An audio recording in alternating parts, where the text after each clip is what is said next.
Hello everyone, my name is Philip Jacober and the speech that I will be reciting to you today is We Choose to Go to the Moon by John F. Kennedy. This is obviously a non-fiction speech since it's historical, and I will be performing bits and parts of the speech. I'm not going to go through the whole thing for the sake of time. Now, there are a couple of reasons why I chose this speech. Number one, the topic is very interesting and the title captured my mind very well. I thought it was a very unusual but cool title, and when I clicked on the speech, it gave me a very interesting topic, and it is also a new topic that I have never considered before, so I thought it would be something different to talk about. Now, there are three things that are unique about this speech. First off, it takes place at a football field on a college campus, and that is unusual, but the reason why he chose to have it there is because the college is basically symbolizing knowledge. And the second thing that's unique, this does happen a lot though, but it doesn't happen all the time, so it is still somewhat unique. Kennedy addresses each individual or group who showed up before he gave the speech, and I'm sure the reason he did that was just to make sure that everyone was listening before he started speaking. Now, the last thing that's unique, and this is very cool, the speech condenses the past 50,000 years into half a century, and pretends what happened approximately 50,000 years ago happened no more than 50 years ago. So next I'm going to recite some of We Choose to Go to the Moon.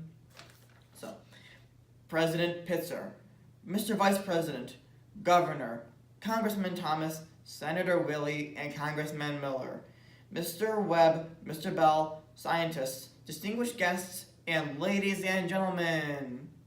We meet at a college noted for knowledge, in a city noted for progress, in a state noted for strength, and we stand in need of all three.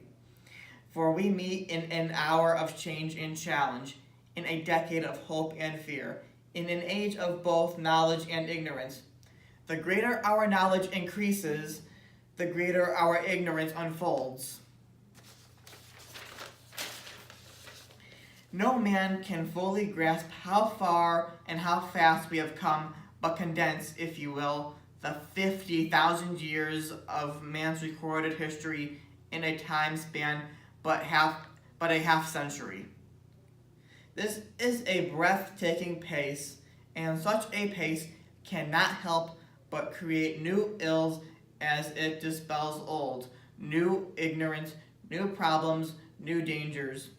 Surely the opening vistas of space promise high costs and hardships, as well as high reward. The exploration of space will go ahead, whether we join in it or not, and it is one of the great adventures of all time, and no nation which expects to be the leader of other nations can expect to stay behind in the race for space.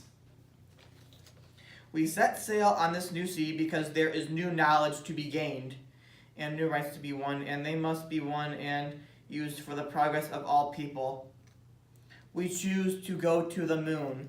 We choose to go to the moon in this decade and do the other things, not because they are easy, but because they are hard.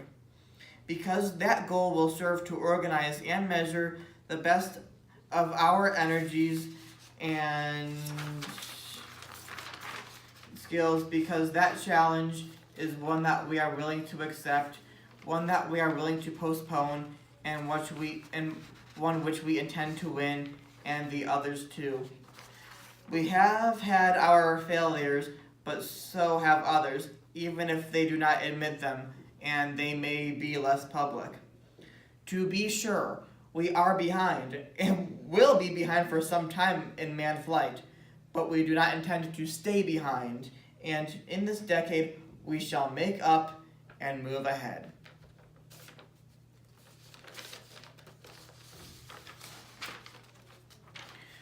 Well, Space is there, and we're going to climb it, and the moon and the planets are there, and new hopes for knowledge and peace are there, and therefore we set sail. As we set sail, we ask God's blessing on the most hazardous and dangerous and greatest adventure on which man has ever embarked.